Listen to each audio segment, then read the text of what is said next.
Okay, Assalamualaikum dan selamat pagi again. So today we look at a new chapter, chapter 9, quantization of light.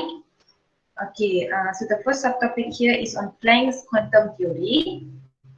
So basically, Max Planck in 19,000, he came up with a theory based on his black body radiation that electromagnetic wave can only be released in discrete packets or quanta. Okay, what does it mean? That any wave that is traveling is not going to travel in a continuous form.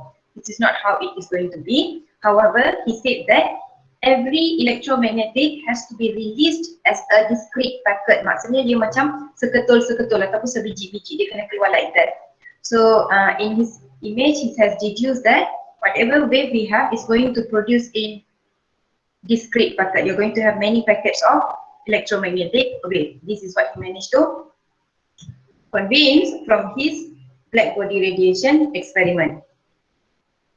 Also, based on that experiment, he managed to deduce that energy of electromagnetic radiation is proportional to the frequency. Which means he said that the energy that comes from every EM wave is directly proportional to the frequency. So E is the energy directly proportional to the frequency.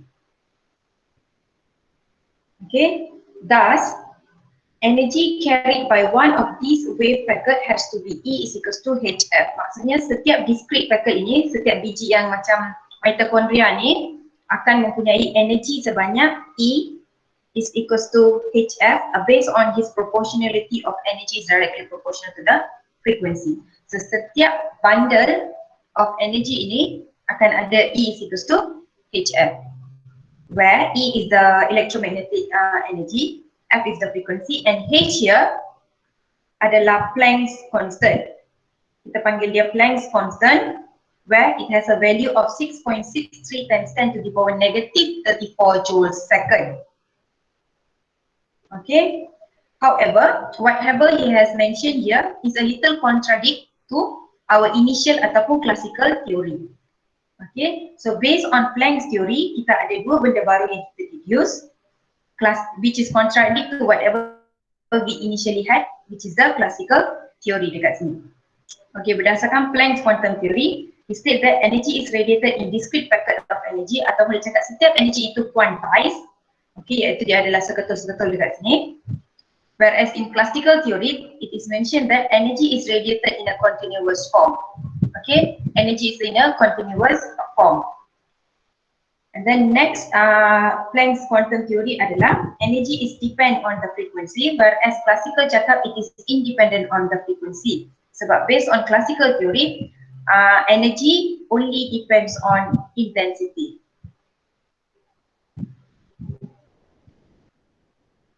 So the brighter light is, the more energy it is going to have. Kan itu berdasarkan classical theory. Tapi Planck managed to come up with a new idea that no, it does not depend on the intensity, tetapi dia bergantung kepada frekuensi. Lagi tinggi frekuensi, maka lagi besar light energy dia.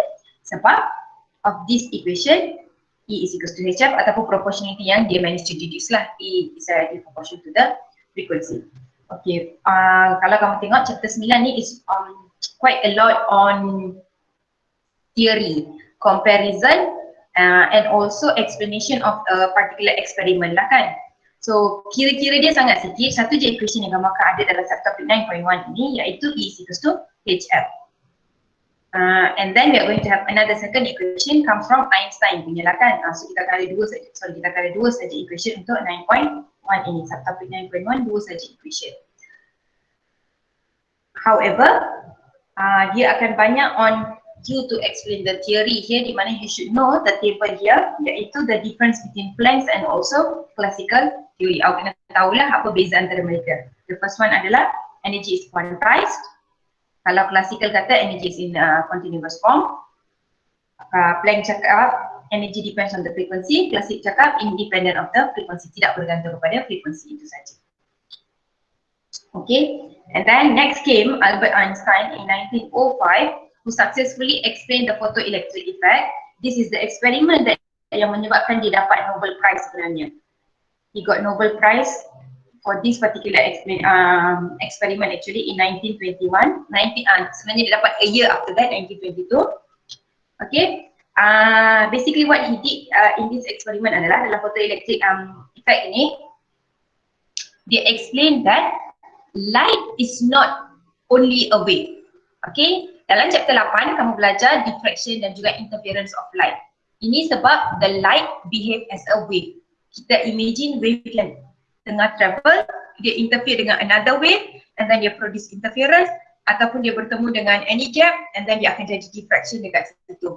This is all because light behave as a wave. However, Albert Einstein cakap dekat sini, bukan sahaja wave tetapi dia juga act as a particles dekat sini. The light is going to have both these properties. Dia boleh jadi dia boleh jadi wave when it is necessary, ataupun dia boleh jadi particles when it is necessary for it to act as a particles. So berdasarkan eksperimen photoelectric effect ini, dia berjaya prove that a light is also acting as a particles.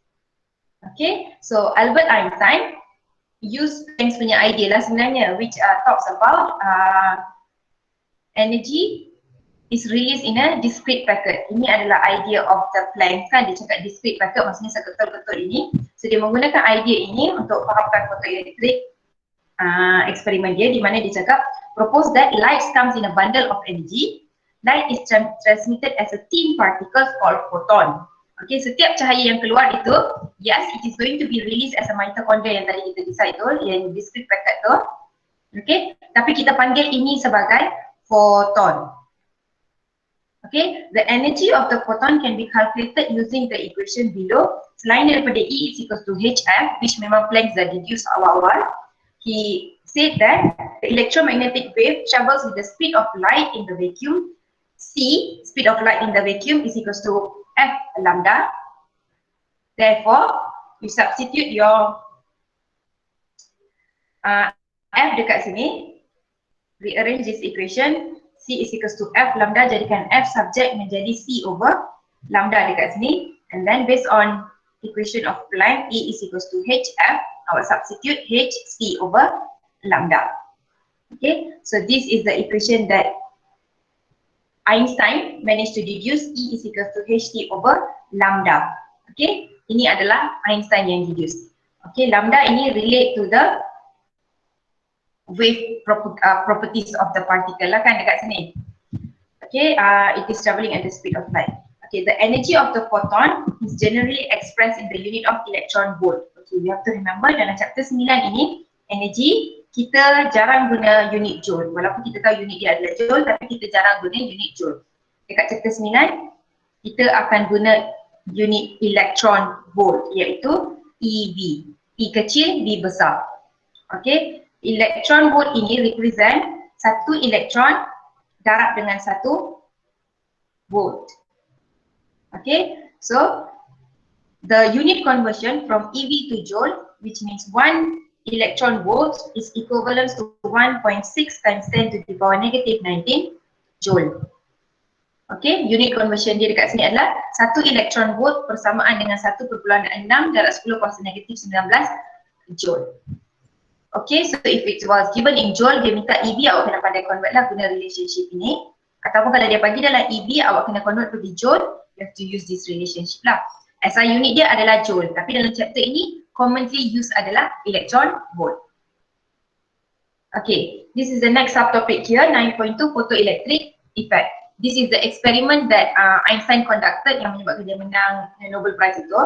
So basically what is photoelectric effect adalah, by definition what is photoelectric effect adalah, is the emission of the electron from the surface of a metal when the EM radiation light of higher frequency strike its surface. Okay, basically apa jadi adalah, kamu tengok gambar dekat sebelah sini, you're going to have a metal, ini adalah metal.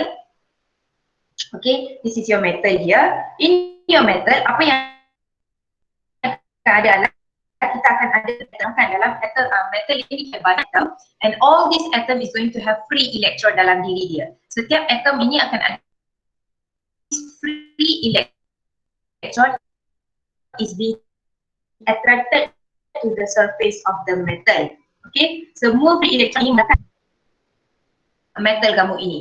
Okay, what is going to happen adalah when you take electromagnetic radiation ataupun cahaya ini, kamu ambil cahaya in a discrete packet, a bundle of energy dekat sini, all these mitochondria coming and dia akan hit the surface.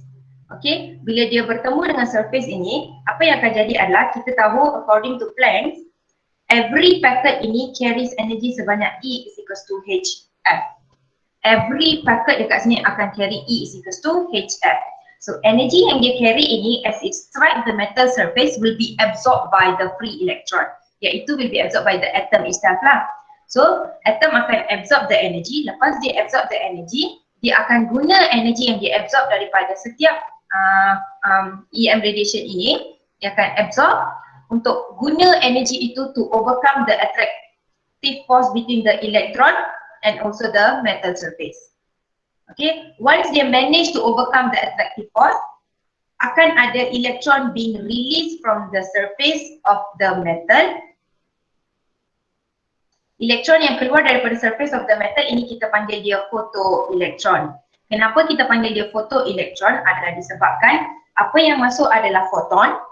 Ini tadi discrete packet, your wave released as a discrete packet, bundle of energy. Einstein cakap kita panggil dia photon. Okay, kita panggil dia photon.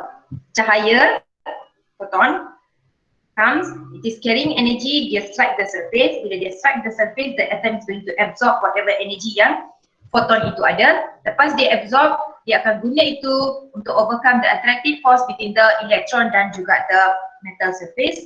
Lepas dia overcome, elektron akan terkeluar. Elektron yang keluar ini keluar dengan tenaga yang dia absorb daripada photon itu. Oleh sebab itu kita panggil dia photoelektron. Okay, elektron memang elektron, foto dekat sini adalah cahaya, light. Photoelektron. Okay, so yang B dengan sini ada explanation ini. So saya ulang lagi sekali, when EM radiation of photon is incident upon the surface of the metal, so dia datang, dia strike on the surface of the metal, the photon energy is absorbed by the atom of the metal. The absorbed energy is used to overcome the attractive force which keeps the electron in the atom situated at the surface. So dia guna tenaga itu untuk overcome the attractive force. If the photon energy is large enough and sufficient to overcome the attractive force, electron is released from the surface of the metal. So awak kena highlight perkataan ini ya. If the photon's energy is large ataupun sufficient, maka akan ada electron being released. Kalau tak cukup energi daripada photon itu, there will no electron being released. You have to remember this one juga lah. So dia kena ada tenaga yang sufficient dan besar supaya dia boleh overcome this attractive force dan juga dia boleh being released from the metal surface. Electron emitted from the surface metal when light strike is called the photoelectron. Okay, disebabkan apa yang strike dia adalah cahaya dan apa yang keluar adalah elektron, kita panggil dia photoelectron. Are we good up to this particular point? Miss, boleh tanya? Kalau saya guna itu E equals to HF itu formula, saya kira itu E kan? Dia terus dalam unit EV kan? Bukan. Okay, kalau kamu tengok E is equals to, nasib baik kamu tanya, mungkin orang lain pun ada persoalan yang sama, cuma dia tak tertanya-tanya. E is equals to HF. H kamu dalam unit 6.63 times 10 to the power negative 34 joule second. Okay, ini unit dia, joule second. Ini adalah SI unit. Frekuensi kamu dalam unit per second ataupun hertz lah kan. Contoh 500 hertz which is S negative 1. Bila kamu buat, kamu akan dapat unit dia dalam joule. Okay, what are you going to get is your answer in unit joule. Based on the calculation, memang kita akan dapat dalam joule. Sebab memang semua term dekat sini adalah dalam SI unit. Okay, however, dalam syllabus chapter 9 ni, we commonly use electron volt. Electron volt adalah sesuatu yang kita akan associate. Kenapa? Adalah sebab lebih senang nak sebut. 1.6 darab 10 eksponen negatif 19 joule is equivalent to 1 EV. It is much easier to say we have 1 EV of energy rather than nak cakap 1.6 darab 10 kuasa negatif 19 joule. Okay, so berdasarkan calculation kita akan dapat joule. Tapi dalam soalan, kalau kamu tengok nota kamu dalam soalan examples ataupun dalam kamu punya tutorial nanti sekalipun, dia akan kebanyakan guna a photon has an energy sebanyak 5 electron volt. Okay, dia akan bagi dalam electron volt. So you have to convert dia pergi joule lah kan. Baru awak boleh buat kira-kira. Contoh dia kata electron has 5 electron volt. Electron pula. Photon has 5 electron volt of energy. Find the frequency it has. So kita nak cari frekuensi dekat sini. So E is equals to HF. H kamu dalam joule second. So nak panas elektron ini, energy ini you have to convert pergi joule second juga. Joule juga. So 5 EV darab dengan 1.6 times 10 to the power negative 19 to convert it into joule. Dapatkan jawapan dalam joule. Baru cari kamu punya frekuensi. Okey ke? Okay, Miss. Yang lain okey? Okay. Faham tak photoelectric effect?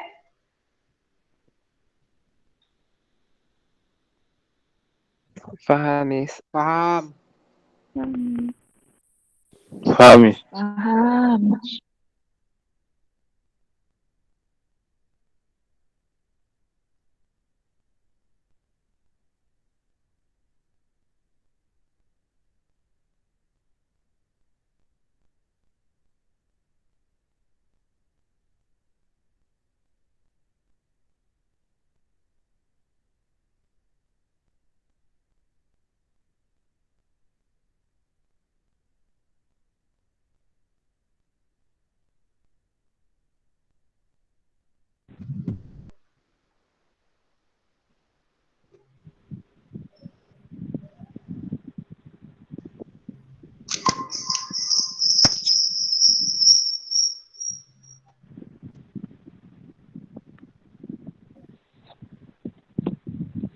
Kamu sempat dengar tak soalan saya tadi?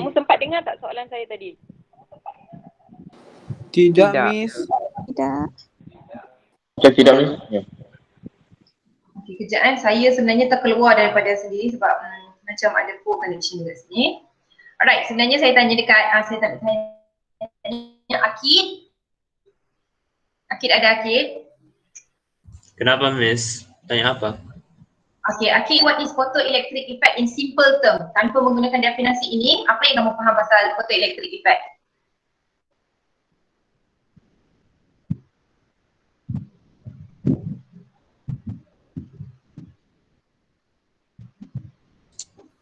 Yang photoelectric effect kan ni?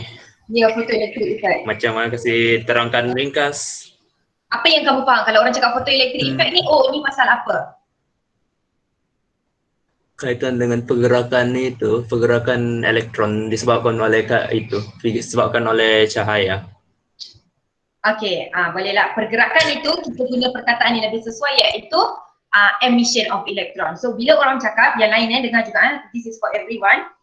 Okay, photoelectric effect, cara simple nak faham dia adalah emission of electron. Basically dia adalah pasal apa? Emission of electron due to light striking a metal surface.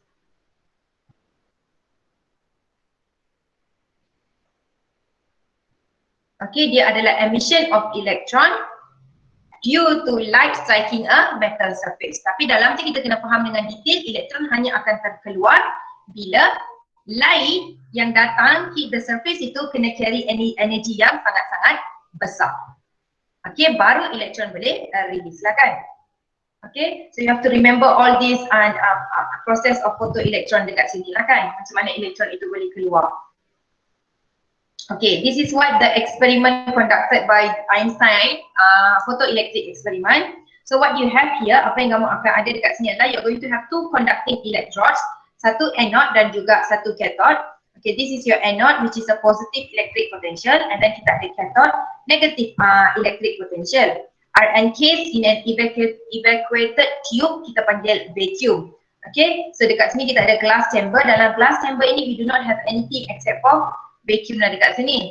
Sebab kita tak nak any other particles is going to influence our movement of electron dekat sini. And then you have a complete circuit lah. Kamu ada connected to galvanometer, connected to voltmeter, and then kamu ada power supply dan juga rheostat dekat bawah.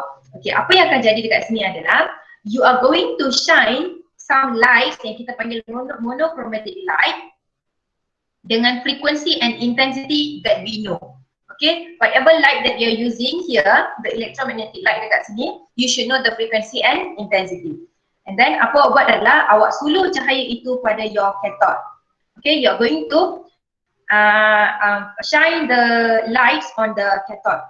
Okay, what is going to happen here is when the monochromatic light of a suitable frequency shines on the cathode, photoelectrons are emitted. Okay, ini menggunakan tadi punya photoelectric effect tadi tu. Apa yang akan jadi adalah bila EM radiation ini shine on the metal, this is our metal cathode kita ni sekarang adalah metal. Dalam metal ini, dalam bahagian cathode ini, kita ada banyak atom. Okay, kita ada banyak atom, dalam atom itu kita ada banyak free electron. Okay, all of them are very attractive to the surface of the metal. So as you shine the light, each light here carries an energy of E is equals to HF. So kalaulah frekuensi yang setiap energi ini carry sangat bersesuaian, dia akan mampu mengeluarkan elektron daripada permukaan itu. So bila dia mampu, maksudnya dekat sini dia kena overcome the attractive force lah yang sedia ada. Dia kena overcome attractive force antara metal surface dengan atom itu, dan dia akan keluar. Bila dia terkeluar, yang keluar itu kita panggil dia photoelectron. Okay, these photoelectrons are attracted to the anode. Sebab yang keluar adalah, oh my god, sebab yang keluar adalah kamu punya negative charge, dia akan being attracted to a positive plate dekat sini. Okay, so the photoelectrons are attracted to anode and give rise to the photoelectric current I, which is detected by the galvanometer. So apa yang akan jadi adalah bila elektron ini bergerak, elektron yang bergerak ini kita panggil photoelectron, bergerak pergi ke kaki anode ini, apa yang akan menyebabkan dekat sini adalah dia akan menyebabkan rise in the current yang tengah flow dalam circuit ini. Okay, asalnya dah ada current tengah flow dekat circuit ini because you have your power supply. Tapi what is going to happen is you're going to make sure that the current is going to be increased now due to more electron is reaching the anode dekat sini. Okay, current yang lalu due to the electron yang reach the plate ini, kita panggil dia photo current ataupun photoelectric current, disebabkan elektron yang sampai ini adalah bukan elektron biasa-biasa, dia adalah photoelectron. Okay, when the positive voltage potential difference is increased, a more photoelectron reach the anode, hence photoelectric current also increases. So apa yang akan jadi adalah, let's say you change, kita ada rheostat dekat sini, the reason you have a rheostat adalah so that you can vary the resistance here. When you vary the resistance, the amount of power supply yang akan masuk ke dalam circuit ini pun akan berubah. So katakan kamu rendahkan resistance kamu, apa yang akan jadi dekat sini adalah kamu akan ada lebih banyak potential being supplied.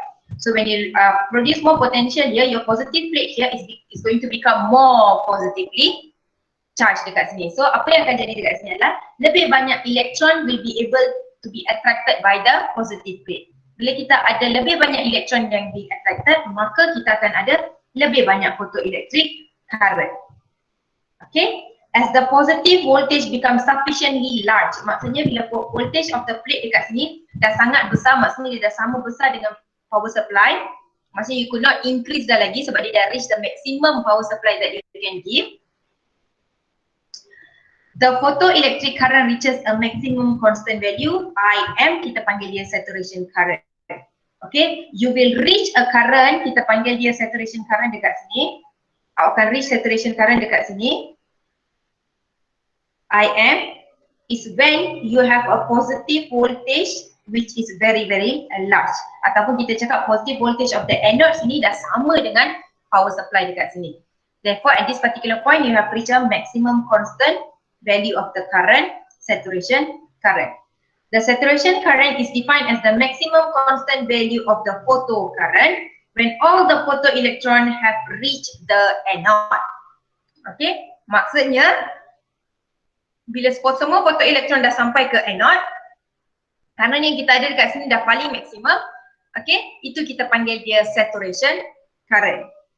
However, apa yang kita akan buat adalah sebab kita dah reach paling maksimum, so kita nak kurangkan current kita because awak tak boleh exceed dah. You cannot exceed the current here already. So what is going to happen is you're going to gradually now decrease your positive voltage. So kita akan gradually decrease the positive voltage. However, when you gradually decrease the positive voltage, the photoelectron pun akan decrease slowly. Tetapi ini tidak akan menyebabkan there is no more photoelectron. Apa yang akan jadi adalah even at 0 voltage there is still some photoelectron with sufficient energy reach the anode. And photocurrent flows is I naught. Okay, saya ulang balik proses dekat sini Mula-mula awak ada power supply. You have power supply dekat sini. Okay, power supply sini kita guna rheostat, kita adjust supaya you are going to limit the amount of voltage yang dia akan supply. Okay, walaupun power supply ni contoh dia ada 10V, tapi the potential across the plate bukan 10V. Kita bagi sikit sebab kita ada rheostat. Okay, and then you are going to shine the EM radiation on the cathode. Okay, apa yang akan jadi adalah photoelectric effect akan berlaku di mana every light ini is going to carry energy. Okay, energy yang dia carry ini kalau sufficient enough untuk the atom yang berada dekat plate ini to overcome the attractive force between the atom and the plate, akan ada photoelectron being released. Okay, so bila photoelectron yang keluar ini dia tak akan duduk dekat sini teragak-agak. Dia akan terus bergerak ke kanan ke kaki anode sebab kaki anode ini positif. Dia ada positive potential difference. So at this particular point, this anode now is going to release current yang kita panggil dia photocurrent. Okay, this photocurrent is going to give rise in the galvanometer reading. So kalau tadi according to kita punya bacaan dekat rheostat sini, contoh ini 10V, tapi voltage ini hanya akan baca 5V, maka potential difference across the plate pun 5V lah kan. So you're going to have, let's say current dia adalah sebanyak 2 ampere, contoh. Okay, contoh. Okay, next what is going to happen adalah you are going to release the photoelectron and then the photoelectron is going to reach anode. Bila anode ini akan produce photocurrent. So 2 elektron ini, 2 ampere ini akan tukar menjadi let's say 2.5 ataupun 3 ampere, contoh. Dia jadi 2.5 ataupun 3 ampere. Kita ada rise in the current. And then up next apa kita buat adalah we are going to increase the potential across the plate. To increase the potential across the plate, apa yang kamu buat adalah kamu kurangkan nilai resistance kamu. Okay, you're going to vary your rheostat dekat sini. So mungkin yang 5 volt dekat sini akan berubah sekarang menjadi 8. Okay, bila 8, apa yang akan jadi adalah the potential across the plate pun akan menjadi besar. So your anode now has more positively potential. So dia akan receive more electron. Dia mampu terima lebih banyak elektron sebab dia ada potensi yang lebih banyak dalam diri dia. So akan ada lebih banyak photocurrent yang keluar, maka galvanometer ini pun akan gives a much greater reading, lebih besar daripada 3 ampere tadi. And then you slowly increase lagi sampailah ke 10 which is the paling maximum as your power supply. So let's say your voltmeter now reaches 10 volt dekat sini, your potential across the plate is also 10 volt, paling maximum dah. Okay, at this particular point, current yang lalu dekat sini, it has also reached a maximum current which kita panggil dia saturation current. Kita panggil dia saturation current. Because after this, tak kira lah berapa banyak elektron keluar pun, nilai kamu punya current tidak boleh berubah. Dia tak akan exceed nilai current itu. Okay, it is not going to exceed that particular value because you have reached a maximum saturation current itu. Okay, next apa kita buat adalah we are going to gradually decrease the potential of the plate. Macam mana kita nak gradually decrease the potential of the plate adalah you vary balik your rheostat. Awak vary balik rheostat awak, so potential between the plate ini akan semakin berkurang. So bila semakin berkurang, dia tak mampu nak simpan banyak photoelektron, dia tak mampu nak terima banyak photoelektron. Apa yang akan jadi adalah photoelektron yang nak masuk tak dapat masuk because there is no space. Okay, so the current will gradually decrease juga. Tapi at one particular point when you have reached zero voltage, maksudnya awak dah kosongkan, maksudnya potential across the plate dan juga voltmeter ini baca kosong. No more potential. Literally dah kosong dekat sini, dah zero, you can still have reading in the galvanometer. Maksudnya indicates that there is still current flow. Kenapa? Adalah sebab walaupun your potential across the plate is zero, there are still some photoelectron yang akan being released from the cathode yang akan menyebabkan dia travel and move to the anode. When it reach anode, dia akan flow dan dia akan produce current masih. So you're going to have current. So the potential between the plate has now become zero. Walaupun dah kosong, kita masih akan nampak bacaan on the galvanometer dan V due to the current yang keluar daripada photoelectron itself. Hanya photoelectron sahaja. Okay. So at this particular point, current yang lalu itu kita panggil dia I naught. Okay, ini kita panggil dia I naught. Alright, next apa yang kita nak buat adalah we are going to reverse the power supply. So kalau tengok balik power supply kamu, tengok fokus pada power supply kamu ada dekat kiri negatif, dekat kanan kaki positif. And then when you reverse pula, when you reverse your power supply, what is going to happen adalah dekat kiri sekarang kita jadikan dia positif, dekat kanan kita jadikan dia negatif. Okay, you tak ubah apa-apa, you hanya reverse the kaki saja, positif negatif kita tukar. When the voltage is made negative, by reversing the power supply terminal as shown in the figure below, the photoelectric current decreases even further to a very low value. Since most of the photoelectron are repelled by the anode, which is now negatively electric potential. So bila kita reverse the terminal, apa yang akan jadi adalah kaki anode kamu ini bersifat negatif sekarang. So bila dia bersifat negatif, it can no longer attract the electron that is coming to it.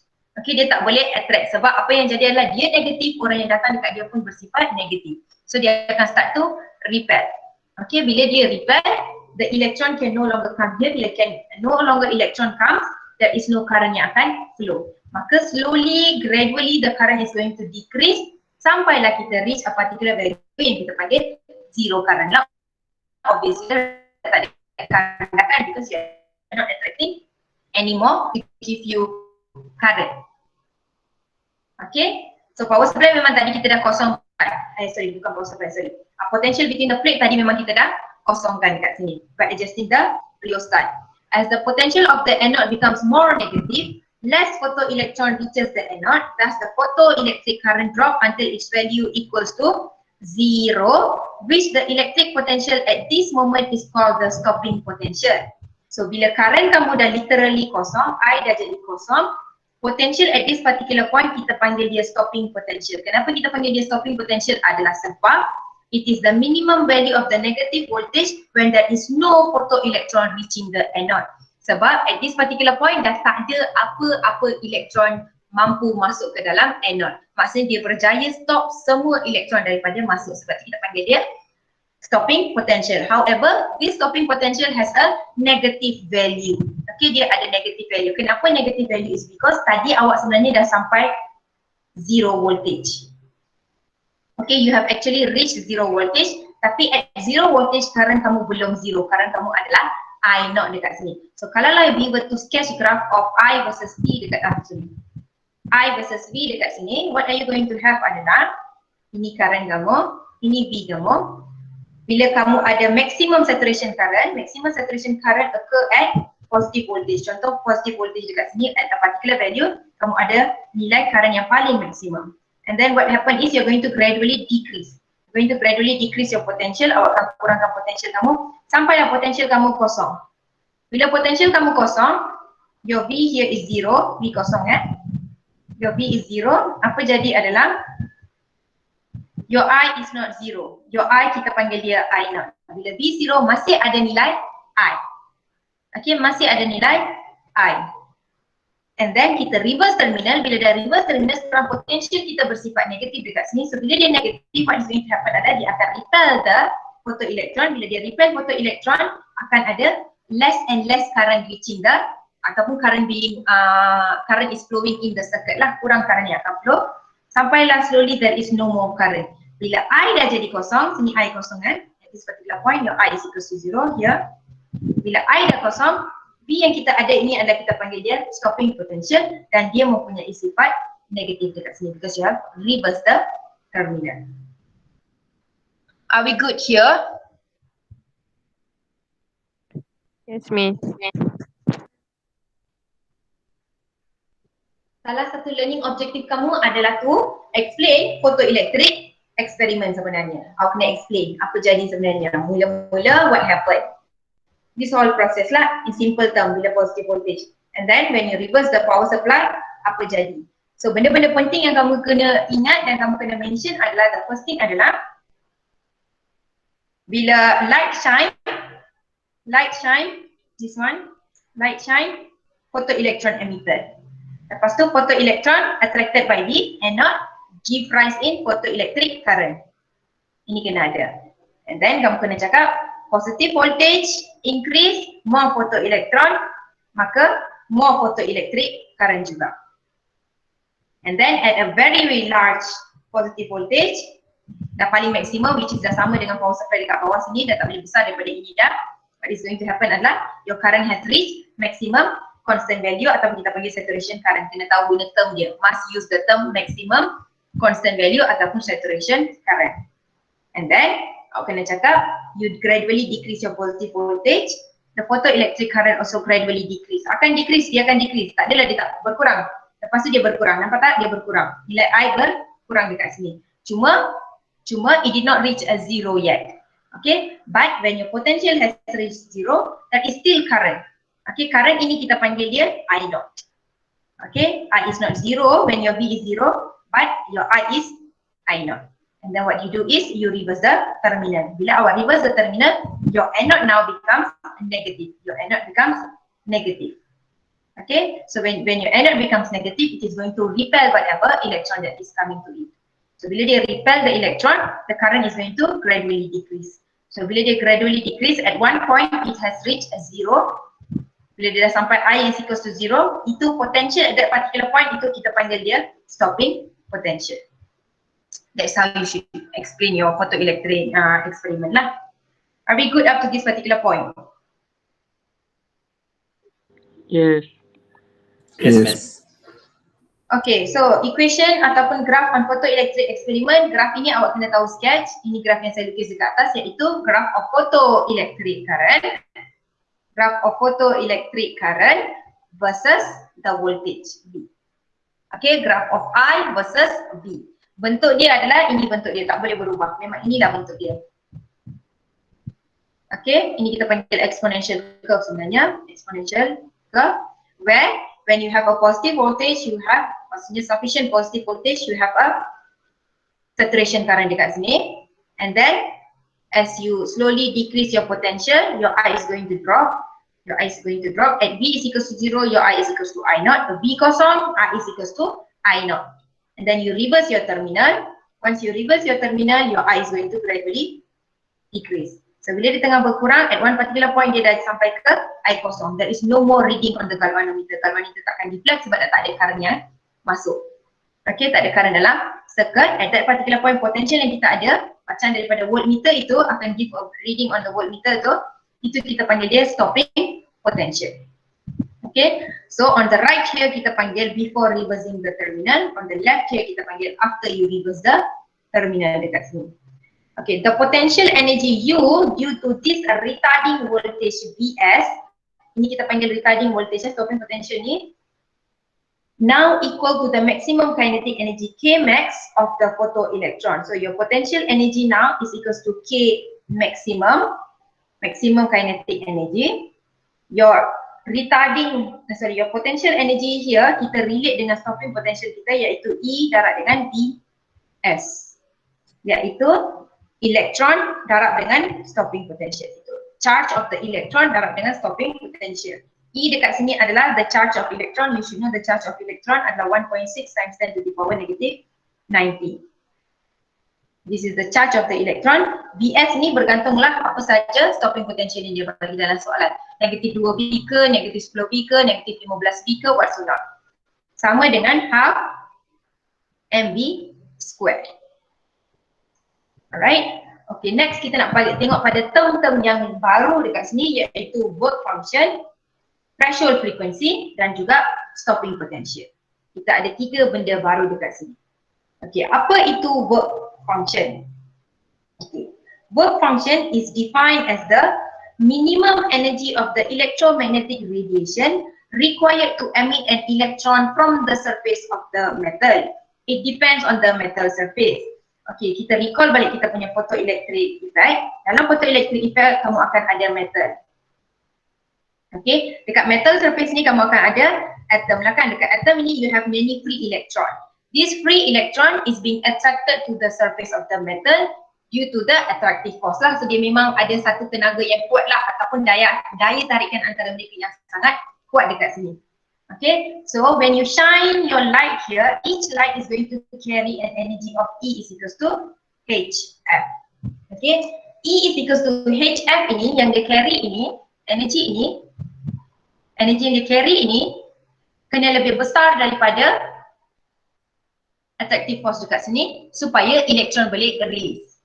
Okay, attractive force yang we have between the metal and the free electron here, in terms of energy, kita panggil dia work function, iaitu the minimum energy is required to emit an electron from the metal surface. Maksudnya itulah tenaga yang akan memegang the electron and also the metal surface. If you can overcome this attractive energy ini, you can release the electron. Okay, electron boleh terkeluar. Alright, so contoh dekat sini, katakanlah this minimum energy dekat sini kita panggil dia 5 joule. If your photon ini carry any value less than 5 joule, energy yang dia carry ini tak cukup untuk overcome the attractive force dekat sini, maka elektron tak boleh keluar. Kalau dia sama nilai, elektron boleh keluar. Kalau dia lagi besar pun, elektron boleh keluar dekat sini. So you have to make sure it must have a greater value than that lah untuk keluar. However, fokus kita dekat sini adalah pasal 5 joule ini. 5 joule ini yang kita panggil minimum energy is what we call as the work function. The minimum energy of the EM radiation required to emit an electron. Iaitu energy yang paling minimum kamu kena ada untuk release any electron. Energy yang paling minimum ini kita associate dengan energy due to the attraction between the metal surface and also the electron. So work function kita guna simbol W naught. W naught is equals to minimum energy dekat sini. E minimum is equals to H F naught. Okay, H F naught. Okay, therefore your W naught work function is equals to H darab dengan F naught. H dekat sini adalah Planck's constant. Planck's constant yang bernilai tadi kita dah mention dekat muka surat 1, 6.63 times 10 to the power negative 34 joules per second. Whereas F naught kamu ini kita panggil dia threshold frequency. Ini adalah threshold frequency. Okay, apa itu threshold frequency adalah is the minimum frequency of the EM radiation required to emit an electron. Tadi kalau work function adalah minimum energy required to emit an electron, threshold frequency pula adalah minimum frequency required to emit an electron. This is because work function is directly proportional to the threshold frequency. W naught directly proportional to F naught. Okay, bila W naught is directly proportional to F naught, W naught adalah minimum energy to emit an electron, maka F naught adalah minimum frequency to emit an electron. So basically F naught ini iaitu threshold frequency ini adalah the minimum frequency that is going to hold ataupun kita panggil frequency yang akan memegang your metal dengan your electron together. The one that is going to bind them together. Okay, since C is equals to F lambda, therefore berdasarkan equation ini you can write that F naught akan sama dengan lambda naught over C. Lambda naught kita panggil dia threshold wavelength pula. Lambda naught kita panggil dia sebagai threshold wavelength. Okay, next kita nak tengok pada perkataan stopping potential. Tadi kita dah define dekat atas ni, stopping potential adalah minimum value of the negative voltage when there is no photoelectron reaching anode. Benda yang sama, maksud yang sama, stopping potential is defined as the minimum value of the negative voltage when there is no photoelectron reaching anode. Okay, dia adalah nilai potensial yang minimum yang bersifat negatif bila there is no more photoelectron yang akan sampai ke anode. That is what your stopping potential is all about. Okay, based on these three things here, iaitu the work function, threshold frequency and stopping potential dekat sini, we can come up with a Einstein photoelectric equation. So bila Einstein buat eksperimen photoelectric effect itu, dia tak adalah dia saja-saja boleh deduce this, he managed to do this, come up with this menggunakan banyak calculation yang involved dekat situ. So calculation dia terlibat menggunakan this photoelectric equation. So dia panggil dia Einstein photoelectric equation sebab he came up with this lah kan. The maximum kinetic energy of a photoelectron. Okay, photoelectron dekat sini adalah elektron yang keluar So you have your metal surface. Sorry, you have your metal surface dekat sini. This is your metal. The energy is going to come. electron is located here, kita akan ada electron being emitted. Elektron yang terkeluar ni kita panggil dia photoelectron. Okay, you remember what is photoelectron kan? Ini adalah photoelectron, elektron yang being emitted. So the maximum kinetic energy of photoelectron. So sekarang kinetic energy yang kita tengah cakap ni, we are talking about the photoelectron. K maximum of the photoelectron is equals to the difference in the energy of the photon absorbed by the electron and the work function of the metal. So Kmax dekat sini dia cakap sama dengan perbezaan equals to the difference in the energy of the photon. Photon dekat sini siapa? Yang ini photon. Dan kita tahu setiap photon ini akan carry energy sebanyak E is equals to HF. Setiap energy yang dia carry dekat sini E is equals to HF ini will be absorbed by the metal surface. Betul tak? Will be absorbed by the metal surface ini. So that dia boleh will be absorbed by the atom dekat metal surface ini. Will be absorbed by the atom dekat metal surface ini supaya dia boleh overcome the attractive force. Okay, so is equals to the difference in the energy of the photon. Energy of the photon adalah E ini that will be absorbed by the atom dekat sini, and the work function of the metal. And the work function tadi kita cakap sama dengan W0. So kita kena tolak dekat sini lah so that you can get your Kmax. So Kmax adalah whatever energy that you absorb tolak dengan energy that you have to overcome. Dekat sini, energy that you have to overcome between the metal and also the electron for the electron to be released. Okay, so Kmax tadi kita dah cakap dekat sini, Kmax sama dengan EBS. Kmax sama dengan EBS sebab Kmax sama dengan U pula sama dengan EBS. So Kmax is also equals to EBS. E, elektron darab dengan BS adalah stopping potential. So dia akan sama dengan energy yang kita tulis tadi absorbed by the photon adalah HF minus dengan work function W0 dekat sini. Since W0 adalah HF0, so Kmax akan jadi HF minus HF0. Okay, so kita akan ada 3 case untuk faham photoelectric effect sebenarnya. So case pertama kita adalah bila your HF is greater than W0. Apa maksud HF is greater than W0 adalah HF ini adalah energy of the photon. Ini adalah energy of the photon. Okay, this is your HF. Ini adalah HF kamu. Setiap mitochondria dekat sini, setiap photon dekat sini akan carry energy sebanyak HF. Dia akan datang, dia akan strike the metal surface. Okay, setiap metal dan juga atom dekat sini akan ada minimum energy yang mereka ada antara mereka. Okay, minimum energy that is binding them together, kita panggil dia work function. Okay, when you have energy yang datang lebih besar daripada work function ini, what is going to happen is your electron will be emitted with maximum kinetic energy. So elektron yang keluar dekat sini akan keluar dengan kinetic energy yang kita panggil maximum kinetic energy. Kita tengok case kedua pula dekat sini. Okay, saya bawa ke atas case supaya kita boleh nampak the difference between them. Okay, this is the first case tadi This is the first one, this is the second case. Okay, cuba tengok kalau second case, energy of the photon sama dengan work function kamu. Okay, so your photon here is carrying energy sebanyak HF. Dia datang, dia strike the metal surface, and every metal is going to have minimum energy that is binding the metal with the atom dekat sini, which kita panggil dia sebagai W0, work function kita. Kalau HF, energy yang comes from the photon is equal to the work function, apa yang akan jadi adalah electron is emitted, electron akan keluar. Tapi, no maximum kinetic energy. Okay, kita tengok balik case pertama kita. Dia kata HF is greater than W0. Let's say HF ni saya cakap sama dengan 10 joule. Energy photon ini carry adalah sebanyak 10 joule. Work function dekat sini adalah sebanyak 7 joule.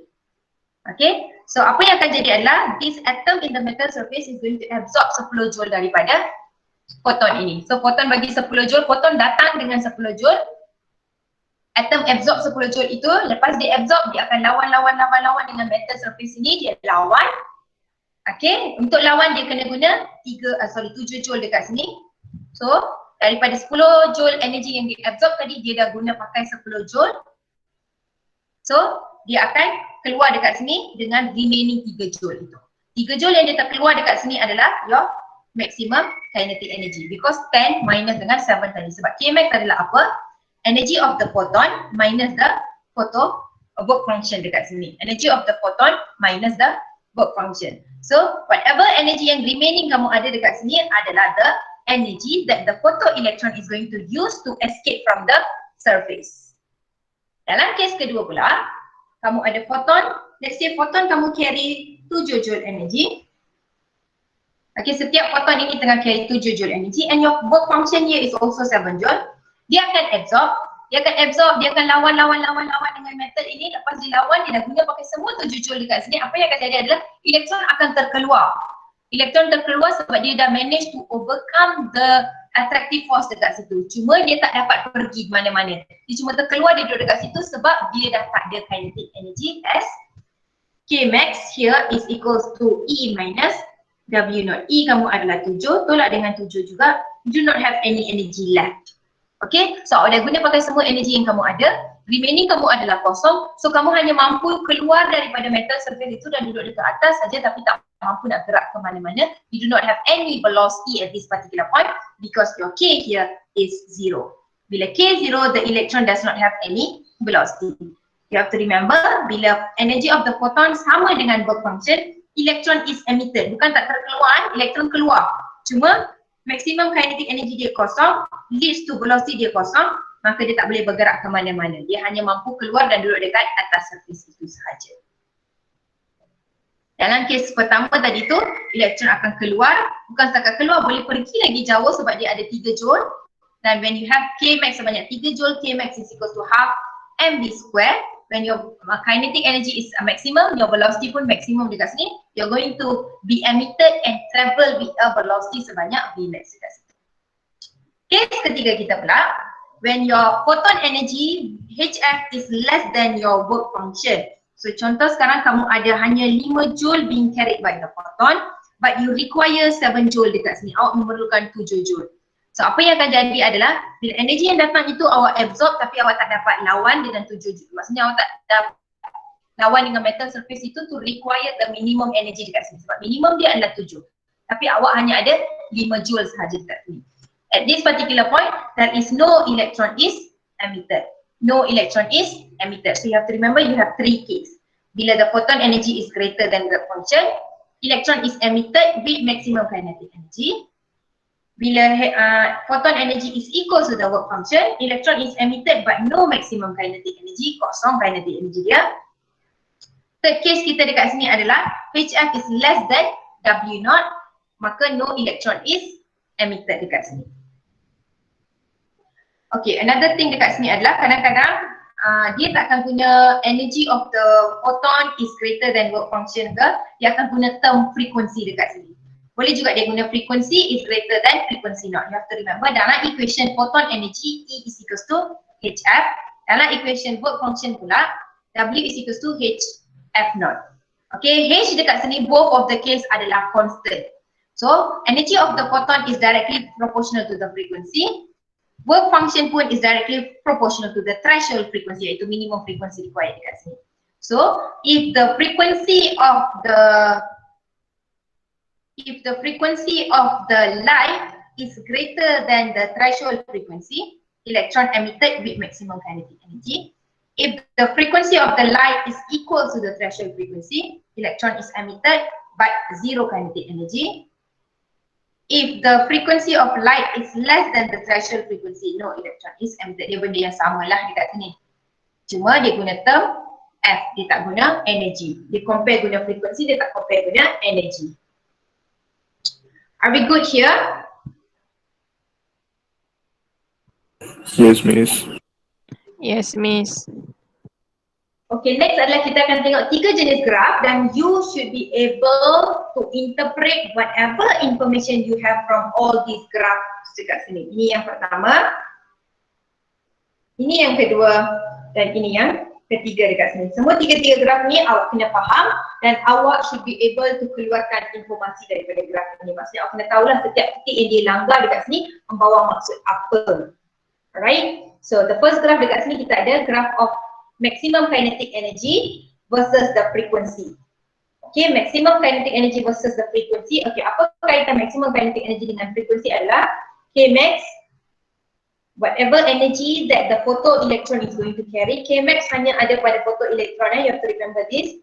Whatever energy that photoelectron have is equals to the energy of the photon, energy yang setiap cahaya itu bawa, ditolak dengan energy between the metal and the atom itu, iaitu your work function dekat sini. E dekat sini sama dengan Hf, W naught dekat sini sama dengan F naught. H is a constant, so F minus F naught dekat sini. So the frequency of the light minus dengan threshold frequency. So kalau kita tengok K dekat sini ada relationship dengan frequency because H is a constant here. Okay, in a photoelectric experiment, the maximum kinetic energy is measured by determining the stopping potential Ds, Kmax is equals to EBS. So kita tahu selain daripada equation ini, tadi kita cakap K maximum sama dengan U, potential energy, dan potential energy kita pula sama dengan EBS. So your Kmax is also equals to EBS. So from the Einstein photoelectric equation, iaitu yang atas ni, K maximum increase when the frequency increase. Okay, as you can see here, bila frekuensi kamu besar daripada F naught, maka kamu akan ada K maximum yang besar. Because ini adalah F kamu, ini adalah F naught kamu. So kalau F kamu lebih besar daripada F naught, maka perbezaan dekat sini pun akan besar. Bila perbezaan dekat sini besar, K maximum kamu besar. H is a constant. So K max here directly proportional to the frequency. When K max is equals to 0, bila K maximum kamu 0, maksudnya dekat sini, berbalik ke sini K max 0 for the case of F is equals to F. So maksudnya nilai K max dekat sini adalah kosong. Ini kosong. Kalau ini kosong indicates that your frequency is equals to threshold frequency. F sama dengan F naught kamu. X intercept in the graph is the threshold frequency. So kita sekarang tengok kepada graph, kamu ada K max lawan dengan frequency. When your K is equals to 0, maksudnya K kamu kosong, ini K kosong Tengok dekat part sini. Ini K kosong. K kosong. X intercept kamu dicakap, X intercept adalah ini X intercept kamu This is your X intercept. Paksi frekuensi kamu adalah your X intercept, this is your X intercept. Bila K kosong, nilai yang garisan frekuensi ini potong adalah threshold frequency. Kita ada 3 dekat sini to indicate 3 different metal. Ini saya panggil metal 1. Ini saya panggil metal 2. Ini saya panggil metal 3. Different metal is going to have different minimum frequency dekat sini. Okay, iaitu different threshold frequency. Lain-lain metal akan ada lain-lain attractive force between the atom. So bila dia ada lain-lain attractive force between the atom, maka energy yang dia require dekat sini iaitu work function, minimum energy yang dia require dekat sini to hold the electron and also the metal dekat sini is going to be different, bergantung kepada types of metal. However, apa yang penting adalah awak kena tahu baca kalau graf kamu potong dekat sini, when it cuts here, apa nilai yang kamu tahu, apa nilai yang dia cuba sampaikan dekat sini adalah the threshold frequency, iaitu F naught kamu, sebab K kamu sama dengan kosong. So whatever frequency you have here is equal to the threshold frequency. However, when your F is equals to 0 pula, kalau F kamu kosong, so ini garis F kamu So kalau F kamu kosong, kamu extend sampai ke bawah, F kamu kosong, W kamu pula, K max kamu pula dekat sini sama dengan threshold frequency. So according to the graph of K maximum is equals to HF minus dengan W naught. So bila frekuensi kosong, substitute, so ini jadi kosong. So K maximum kamu akan sama dengan negative of the work function kamu. So bila dia potong dekat bahagian sini pula, your y-intercept here represent the minimum energy required by each of the metal. Minimum energy required by each of the metal to emit the electron. So untuk setiap metal yang berlainan, minimum energy dia pun berlainan lah sebab threshold frequency tadi dia berlainan dekat sini. Okay. Dan dekat sini pun dia cakap work function depends on the material, iaitu type of the metal kamu ada dekat sini. Next kita nak tengok photoelectric current or intensity of an incident light. Kita nak tengok will your photocurrent change, iaitu current yang kamu ada dalam circuit itu berubah if you were to change the intensity of the incident light. Okay. First case dekat sini adalah you are going to have current versus potential. Okay, current versus a potential. Okay, what is going to happen dekat sini adalah if you were to have intensity sebanyak satu kali, one times the intensity, you're going to have the graph of I versus V yang berbentuk exponential ini. Iaitu ini adalah the maximum saturation current. As you decrease the potential, dia akan berkurang, tapi it is not zero yet. Your I reaches I0, lepas tu dia akan berhenti sampailah bila I kosong kamu reach stopping potential kamu. Graf ini sama dengan graf yang kita explain photoelectric eksperimen tadi. Sama saja. Cuma dekat sini kita guna satu jenis intensity sahaja. So every time you have graph of I versus V, remember I versus V, inilah bentuk graf dia. Dia memang kena exponential yang kita potong dekat negative side. We're going to cut on the negative here. Okay, x-intercept kamu is on the negative. Right, you have to remember this. If you were to increase the intensity to 2 times, if you were to increase to the intensity 2 times, apa yang jadi adalah dia punya saturation current sahaja increase. The saturation current increase, so kalau kamu tengok nilai saturation current kamu adalah 2 kali daripada nilai yang tadi itu, initial current kamu. However, you are still going to have the same stopping potential.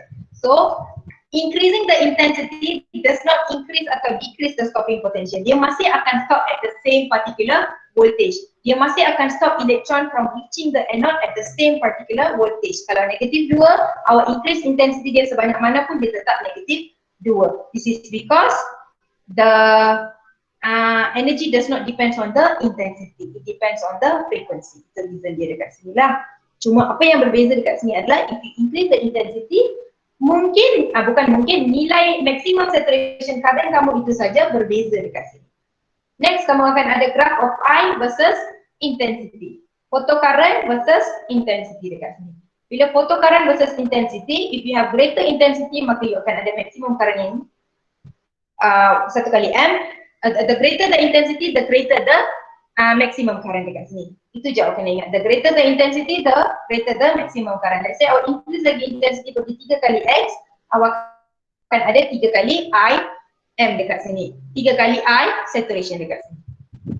From the experiment, the photoelectric current is directly proportional to the intensity. Okay, current increase as the intensity increase of the radiation as shown in the figure above.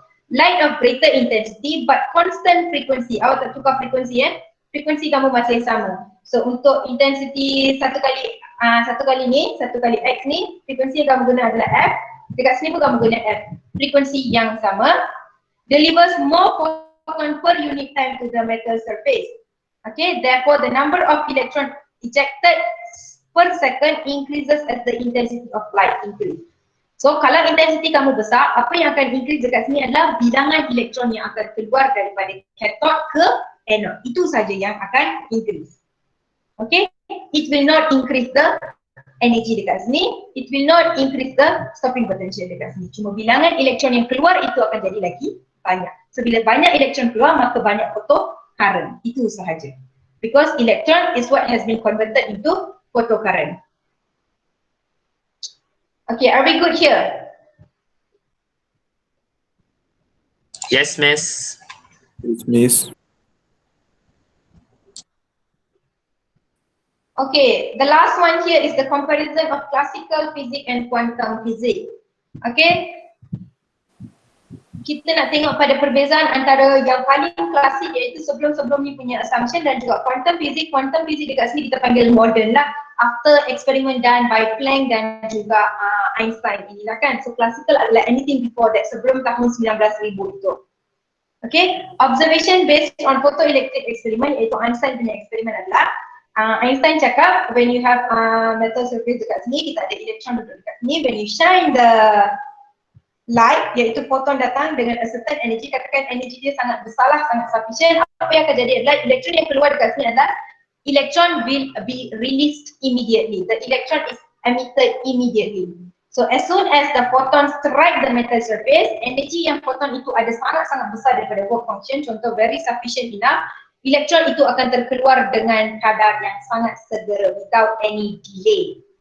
And then dia cakap stopping potential does not depend on the intensity of the light. Yes, based on this graph tadi, awak tukar intensity sebesar mana sekalipun, it will not change the stopping potential. You still have the same stopping potential. And then dia cakap the threshold frequency of light is different for different target metal. So if you were to use different metal, lain-lain metal akan ada different minimum frequency dia, iaitu different threshold frequency. So as you can see here, untuk metal 1, F0 dia kecil daripada metal 2, kecil lagi daripada metal 3 dekat sini. So, the last apart from the photoelectric experiment adalah the number of electron emitted of a photoelectron current depends on the intensity of the light. So lagi besar intensity, maka lagi banyak photocurrent akan ada. Kenapa lagi banyak photocurrent? Sebab lagi banyak number of electron is being ejected. Okay? When you have greater intensity, maksudnya sangat terang cahaya kamu. Bila sangat terang, this indicates they are carry more particles. Okay, bila dia carry more particles, what is going to happen adalah dia akan eject lebih banyak elektron yang keluar daripada kamu punya metal surface itu. Therefore, you're going to have more photocurrent. Itu sahaja. And then to compare your classical physics dengan modern physics dekat sini adalah kita ada 4 benda yang kita akan look into. You have to remember all this, you have to remember semua 4 ini. Awak kena ingat benda pertama kita nak compare adalah dari segi threshold frequency. Classical physics cakap the incident light can eject electron. Maksudnya apa sahaja cahaya yang kena pada metal surface akan eject electron. Okay, tak perlu ada energy yang dia kena overcome. Maksudnya tak perlu ada work function. It doesn't matter lah energy yang datang itu 1 joule ke 10 joule sekalipun, elektron akan terus being ejected. Which means yang cuba cakap adalah it is independent of the frequency, which is the minimum frequency lah, as long as the beam has sufficient intensity. This was classical idea. Orang dulu cakap kalau cahaya itu cukup terang, okay, boleh eject electron. However, after experiment being conducted by Einstein, iaitu photoelectric experiment, he managed to deduce that no, you cannot just simply release any electron with greater intensity. Kadang-kadang dia boleh jadi very intense. However, if you do not have the required frequency, iaitu minimum frequency of the metal dekat sini, you cannot release the electron. So Einstein cakap to eject an electron, the incident light must have a frequency greater than the certain minimum value, iaitu threshold frequency. Okay, klasik cakap independent of the frequency. Yang ini awak hafal yang bahagian penting saja, tak payah hafal the whole sentence dekat sini. Okay, dia cakap independent of frequency. Modern cakap depends on the threshold frequency. Frequency must be greater than threshold frequency. Maksudnya dia bergantung kepada threshold frequency. And then next, maximum kinetic energy of photoelectron. So kita nak cakap dari segi maximum kinetic energy of the photoelectron. Classical physics cakap the maximum kinetic energy of photoelectron bergantung kepada light intensity. So dia cakap kalau greater the intensity, maka the greater lah the maximum kinetic energy. However, quantum modern physics cakap no, the kinetic energy depends on the light frequency. Dia cakap bergantung kepada frekuensi daripada cahaya yang datang itu. Your photon yang datang ini akan carry E is equals to HF. So this energy of the photon has required frequency dia itu, that frequency is what going to dictate your kinetic energy. Dia berbalik kepada 3 cases kita tadi dekat atas ni. Okay, kamu akan ada K max kalau kamu ada frekuensi yang lagi besar daripada F0. Okay, kamu tak ada K, you do not have K for frequency that is equal ataupun less than the threshold frequency. Therefore, K kamu bergantung kepada frequency. You must have frequency. Itu conclusion yang Einstein buat. However, orang klasik cakap tak perlu pun. Kalau ada intensity, ada kinetic energy. Dia cakap macam tu.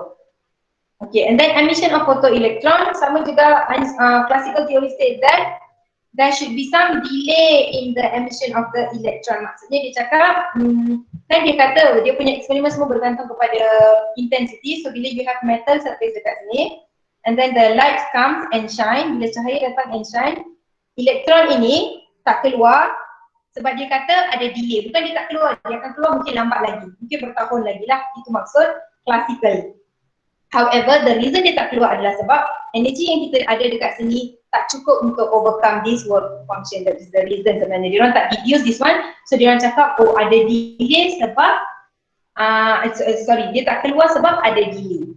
Itu orang dulu cakap. However, Einstein cakap no, it should be emitted spontaneously. Once you have sufficient energy, dia akan terkeluar. Kalau dia tak terkeluar, itu maksudnya it does not have the sufficient energy. Tak cukup kuasa daripada cahaya itu untuk overcome the attraction between the metal and the surface. Okay, it's not because dia delay dekat sini. There is no such thing as delay. As soon as light is shine, kalau dia sufficient, dia akan be emitted. Electron is a spontaneous. This is what modern say. And then lastly adalah the energy of the light. Classical state that the energy depends on the light intensity. Maksudnya the brighter it is, it's going to have more energy. And then modern physics said no, it must depend on the frequency because E is equals to H. So secara conclusionnya, classical physics dia cakap pasal ini. Kita berbalik ke table pertama kita ada. Everything yang dia cakap adalah related to the intensity. So classical theory punya dapatan adalah it does not depend on frequency. Sebab dia tak fikir ke frequency. Sebab dia hanya cakap pasal intensity. Itu adalah finding orang dulu-dulu sebelum tahun 19,000 itu. Okay, so your classical physics only talks about dependence on the intensity. So nak cakap apa pun threshold frequency, it is independent on the threshold frequency sebab dia cakap intensity dah cukup. Bila nak cakap pasal maximum kinetic energy pun, it is not depend on the frequency sebab dia depends on the light intensity. Bila nak cakap pasal energy pun, dia cakap depends on the light intensity. Okay, bila nak cakap pasal emission of photoelectron pun, dia cakap ada delay. Kenapa elektron tak keluar adalah sebab delay sahaja. Okay, dia tak terfikir pun, dia boleh jadi dia tak keluar sebab tak cukup energy dekat sini. Tidak, dia tak terfikir itu. Whereas quantum managed to deduce that everything is related to the frequency. If you have enough frequency from the photon, you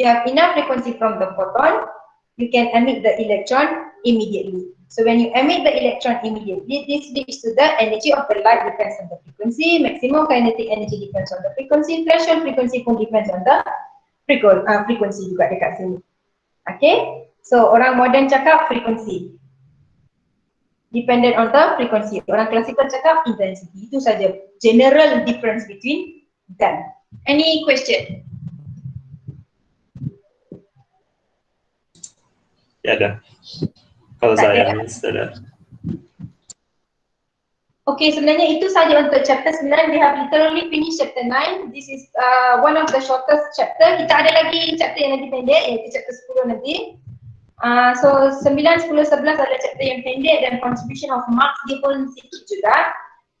Mungkin hari Isnin nanti kita akan habis chapter 10. Yes, hari Isnin kita akan habis chapter 10 dalam kuliah jam 11 tu.